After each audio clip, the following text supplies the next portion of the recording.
People ask me about worm farms, so I thought I'd show them mine so you can actually see it in action. Now, I love my worm farm. It's such a satisfying thing, actually turning your food waste into something really useful for the garden. Now, the first thing to think about with your worm farm is your location. So you'll see I've got mine under a tree, and that provides it with shade in the summer so that the worms don't cook. The other thing that I've got, if you see down here, I've actually got mine standing on bricks.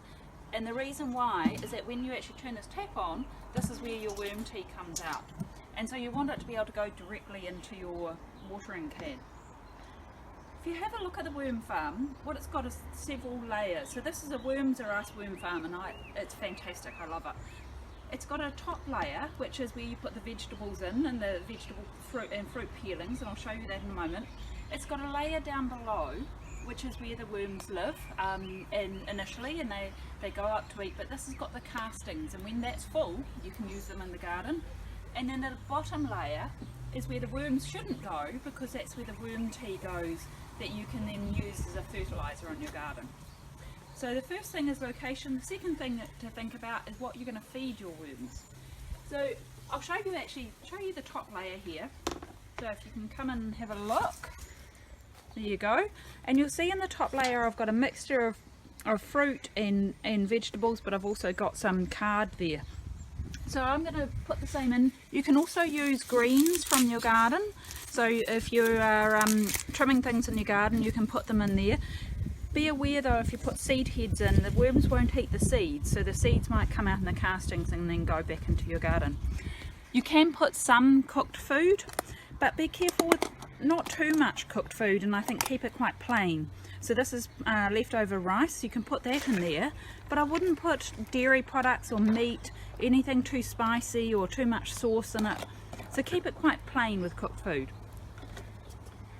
But the thing that the worms really love is the vegetable peelings and so on. So this is from the garden. I've got some old strawberries here, vegetable peelings, that type of thing. This is what the worms really love, is that leftover fruit and vegetables. That's their favourite. So that's the food. Now what I also put, you see I've got an old egg carton in there. I also make sure that I put things in there that the worms can bed in, but also that helps them breathe, because worms need pockets of air to be able to breathe. So I use the toilet rolls, used toilet rolls, and it's great because it's not going to landfill. And also things like egg cartons, egg shells. They love egg shells because it gives them good pockets of air. Scrunched up paper, but it's got to be plain, so nothing with any too much printing on it.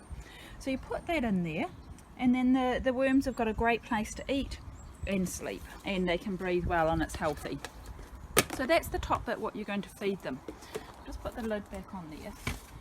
Now I'll show you what a healthy worm farm looks like, and healthy is really important. If you give them too much moisture in there, or too much sort of cooked food, then it will get slimy, and that's actually not healthy. The worms won't like the environment, and it can get smelly.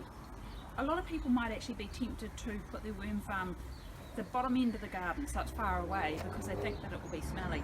If you look after it well, it shouldn't be smelly. But not only that, if you put it too far away, then you won't be tempted to take your vegetables peelings out. So best to not, keep it in quite a convenient spot. And actually water is something I forgot to mention before when putting the vegetable scraps in. It's really good to make sure that you do put water in on a regular basis, because that water then drips down into the bottom, and that's what becomes your good fertiliser. What I usually do is that those containers that I had my vegetable scraps in, I'll rinse them out with water, and that's the water that then goes into the worm farm. So that's a good way of measuring. I sort of put an equal part of scraps and an equal part of water in there. Now I'm just going to show you, take off the top layer where the food is, and show you where all the goodness happens. And you see there's some worms in here. So the worms go in between the different layers, they crawl up and down, and those are the wee holes that they crawl up and down, and that's good to get that movement. Now this is the bit that people might not like so much. This is the castings. So over time this turns into absolute black gold, and you'll see the worms in there. You'll see the live worms in there.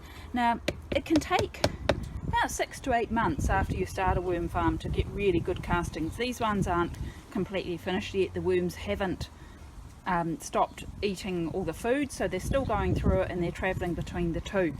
I did empty this of castings a few months ago, which is why it's really about halfway through getting really good good worm castings to put back on the soil.